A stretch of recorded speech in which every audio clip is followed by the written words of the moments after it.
Sean, welcome once again, another day in our Comic Con Portugal.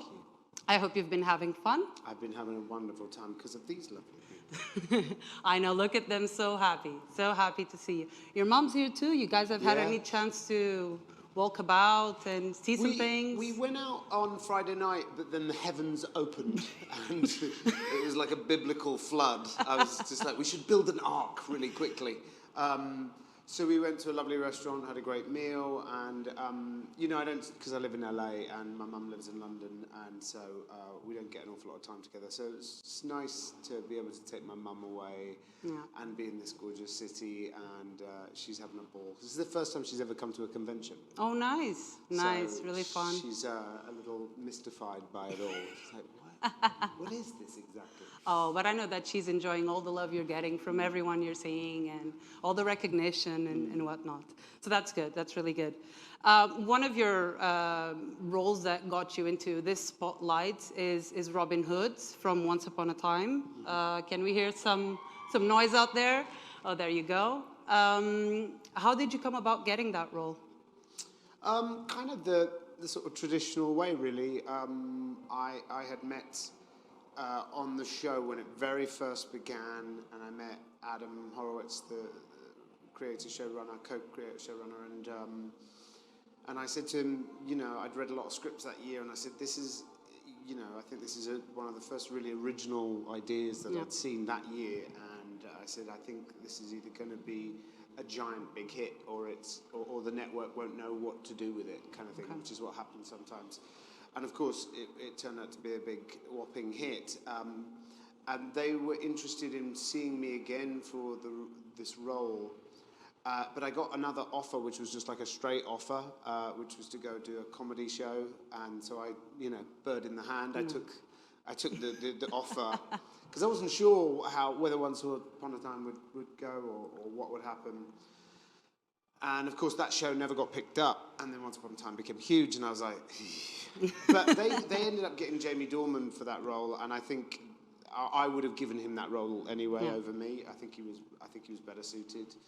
And then I was actually painting my kitchen at home one day, and my wife said, "Oh, you've got an audition for Once Upon a Time," and I was like, "Oh, I've gone in for that a few times. I don't think that's going to work." And you know, as an actor, there are times when you feel brave and courageous, and there are times you're like, because there's so much sort of.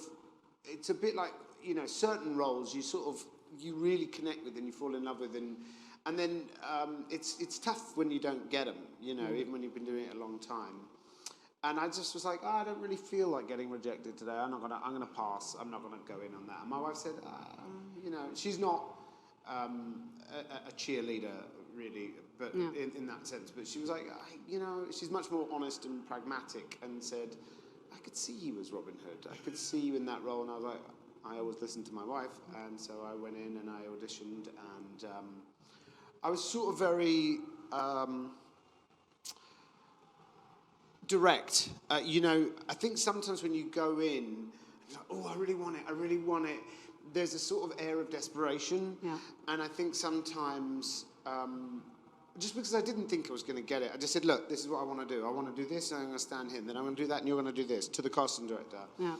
And I did my audition, and I was like, all right, thanks. We're done. Okay, that was loud, sorry. I forgot we were in like an echo chamber. Yeah, a little bit. And I just was very decisive and very strong and bold with my choices and everything, and I got the job. So it was really one of those things where sort of almost by accident rather than design. Do you know what I mean? And then Robin Hood was not supposed to last for more than 50 episodes, I guess? 5. It was supposed to be, I think it was 3 or 5 episodes. Okay. You know, but they do that sometimes to sort of see what the audience response is. Yeah. And also to see what the actor's like. You know, do you play well with others? Are you professional? Are you on time? Because sometimes you give someone a job and they're like, great, I've got the job. And I never behave like that. I take the job very seriously. And I also am very grateful. I never take it for granted that I get to do this job. Okay. So I'm on time, I know my lines, and I play well with others. And I think that's an important part. You know, talent is one part of it, but it's also how you carry yourself, how you behave. life on a day-to-day work, right? Yeah, you know, because it's a tough job making a television show. In terms of the hours and sometimes the physical demands. And some people, you know, don't behave well. Some people get a little cocky and arrogant and think, well, I'm me and I'm important. And, you know, one of the things that's really essential to remember is we're all replaceable in television. Everybody I is think not replaceable. just in television, right? Yeah, I mean, just in many roles, you know, I think the moment you think, well, it couldn't be done without me, that's a big mistake. I think staying humble and staying grounded is a very important part of what we do. Makes sense. You got Robin for 5 episodes, and then it kept extending, and then at one point the writers decided to kill Robin, I think in season 5. How did that how did that affect you as, you know, the actor playing? You moved to America because of it, right? No, I was actually living in America for quite some time before that. I moved to Vancouver, where the show was shot. You know, I think I talked about this yesterday. When a showrunner makes a decision for the show, it's kind of like the manager of a football team saying, I'm either going to play you today or I'm not going to play you today. The best thing to do is say, okay, that's you know, you can be upset, you can be disappointed, but my job is to fulfill what the writers intend. On a personal note, I was disappointed because I was enjoying the show. I'd made very good friendships. I was enjoying Vancouver. But more importantly, my wife had just had a baby, and we ended up having the baby in Vancouver because of the show, which was not really part of our plan. And then we rented a house and furnished a house, and my wife had just had a child. I'd had a burst appendix just before my son was born. So there was quite a lot involved, and so they, you know, kind of made me wait, and we're going to make you a regular, but just wait and just wait. And then they did, and then they decided to kill the character off, which again, I respect whatever the writer wants to do, but I just thought on a kind of an ethical point of view, I was like, you really, if I was running a show, I'd say, listen, before you move your family up and have a baby there and do all this stuff, our intention is this. Because I would never have done all of that. So I was, you know, a little disappointed at the way that they went about it.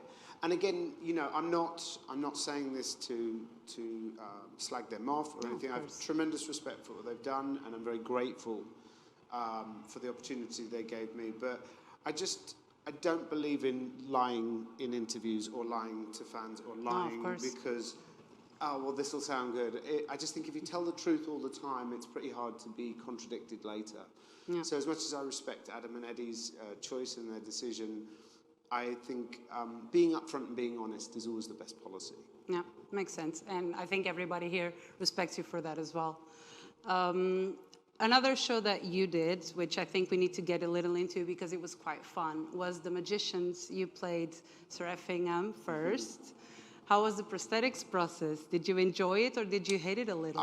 No, I actually really enjoyed it because it, you know, it was a new experience for me, and you know, it is lengthy. The process of getting all of that on took about 4.5 hours, and then it takes about 3 hours to take it all off. So, you know, it's long and it requires patience and everything, but as an actor, to be able to take on this kind of form, it was really interesting for me because I'd never done it before. And bearing in mind, you know, sitting in a chair for 4 hours is not the toughest thing in the world. It's not digging ditches. It's not, you know, I know nurses and hospital workers working 15-hour shifts in COVID. That's tough. That's tough. So I don't believe in complaining about these kind of things. But to me, it was really fascinating to sort of see myself just disappear layer by layer. And what it allowed me to do was, once I had it all on, I moved differently, and the voice really kind of came through. I'd already figured out the voice because I tend to find the voice of the character first and then work outwards from that. But when the prosthetics and everything was on, I found myself kind of walking differently. And so it really informed the performance. And it just was really fun, and it was really, it was a new thing to not be able to see myself at all. So I could really sort of step into that character. And it was also tremendously fun writing to play, you know, he was a chauvinistic pig, and he was a literal pig. And, you know, I normally, more often than not, I tend to play a good guy, which is great, and I like that. But it's much more fun to play somebody who's sort of further away from yourself, because then you sort of have to really find that character and find where the begin and the end of that character is. So created from the roots, right? Yeah.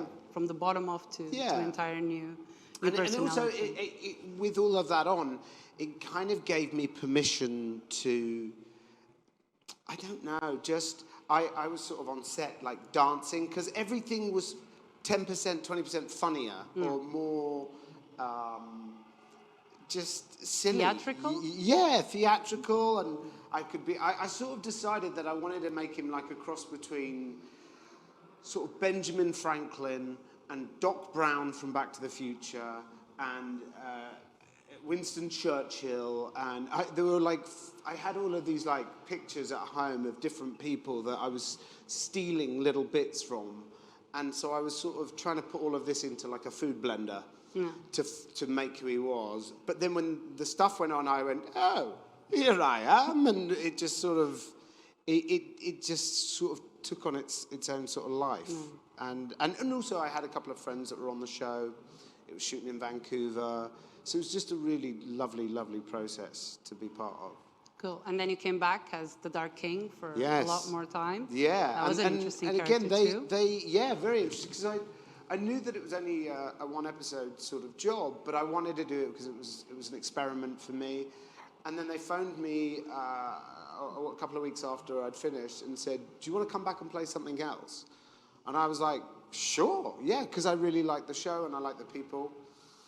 And I've never played two different characters on the same show. I mean, I suppose I played Robin Hood, the original, and then Dark Robin. But this was a much more, they were just completely separate, not related, not connected. And playing the Dark King, you know, to play a king who was also gay, who was also dark and mysterious, but also at his core, you know, whenever you think of somebody who's bad, evil, whatever, you have to realize that you don't play evil evilly. I never played tragedy tragically, and so I wanted to understand why he was doing what he was doing, and it just became a very interesting character, and that sort of spanned the whole, you know, part of that season. And it turned out to be the last season, so it was lovely to add another show and a couple of characters to my resume. Yeah, and be a part of that too as well, right? Okay, so one of the Comic-Con's mottos is we can be heroes. I'm not sure if you know what it's about, but I'll tell you and everyone else. Well, I know it's a David Bowie lyric. Exactly. Well, for us here in Comic-Con, it's about being an everyday hero to your family, to your friends, to society, with sustainability even.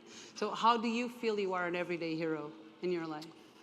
Oh, well, I would never call myself a hero for one. That's one of the traits, right? Well, that's a difficult question to answer, because I think if, you know, to sort of label somebody a hero, you know, the people that I think are heroes are doctors and nurses and police officers and soldiers, you know, people in Ukraine fighting, you know, teachers, school teachers, you know, people that basically are in service of others. And I think, you know, single mums working 2 jobs, I think they're heroes. That they're the people that I see as heroes. Myself, I don't see myself in that regard at all. All I try to do is to be as good a husband, father, friend, teacher, actor, to be nice to the lovely people that, you know, keep us employed. But I certainly wouldn't put myself in any kind of, you know, hero-esque thing. I mean, I played heroes on TV or movies, but that's just acting. That's not, you know, the person. So I just don't really see myself in that respect. Well, probably your kid does, so that's really good, right?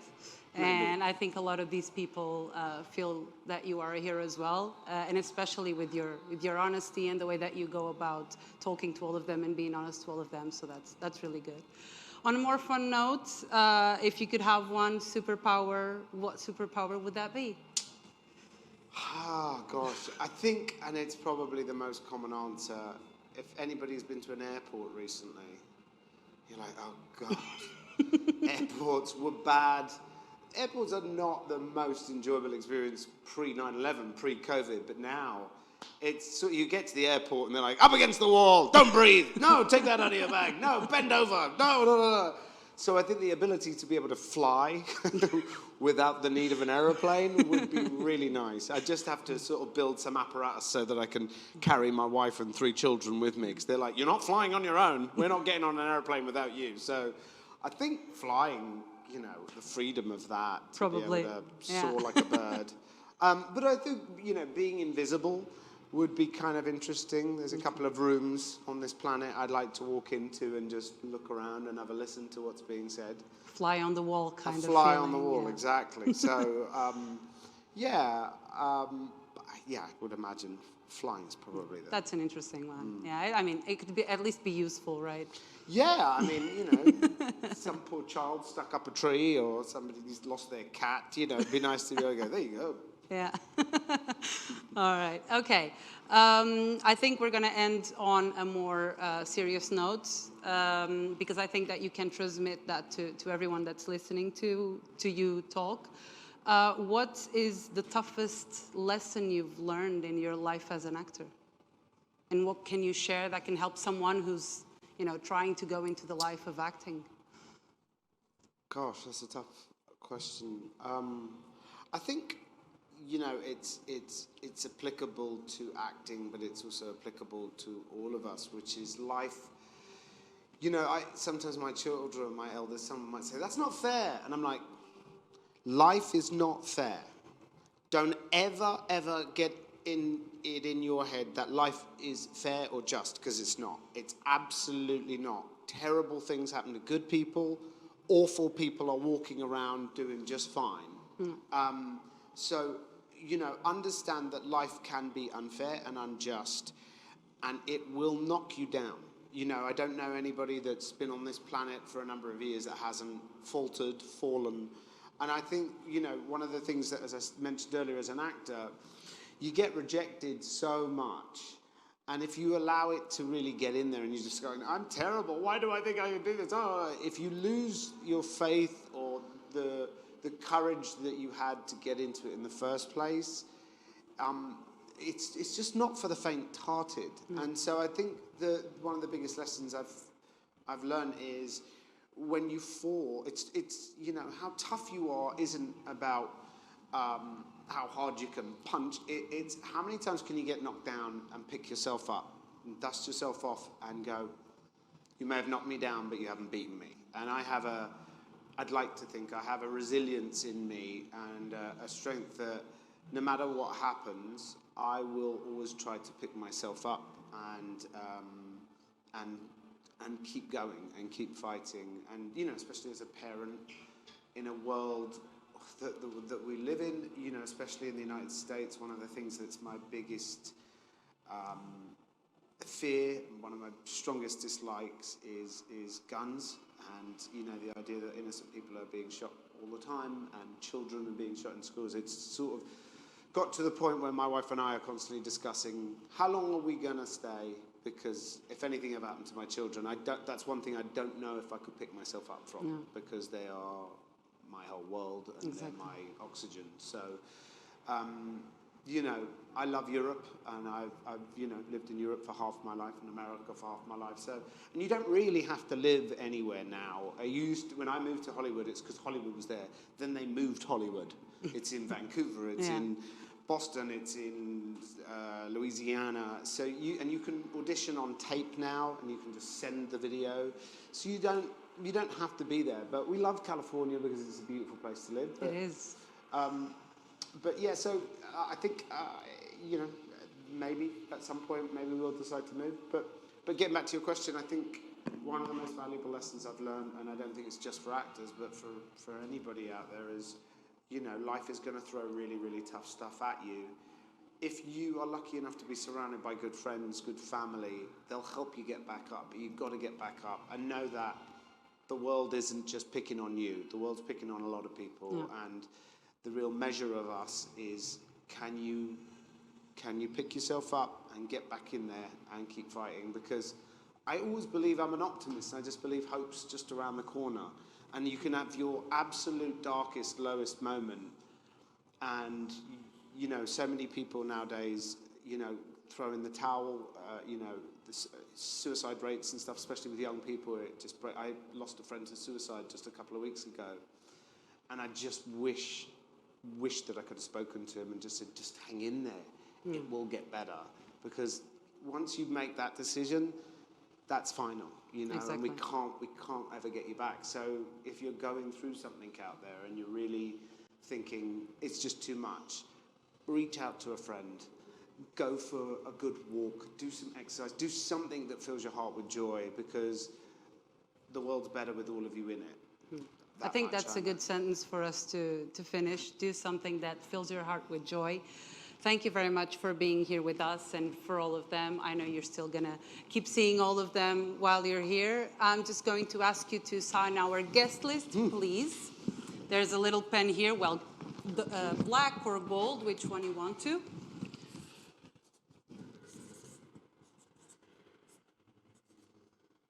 And I think that we can go. Thank you very much, all of you, for being here with Sean. And hopefully you'll get the chance to talk to him in a little bit. There you go. You can thank all of them. Great. Thank you, guys. Lots of love to you all.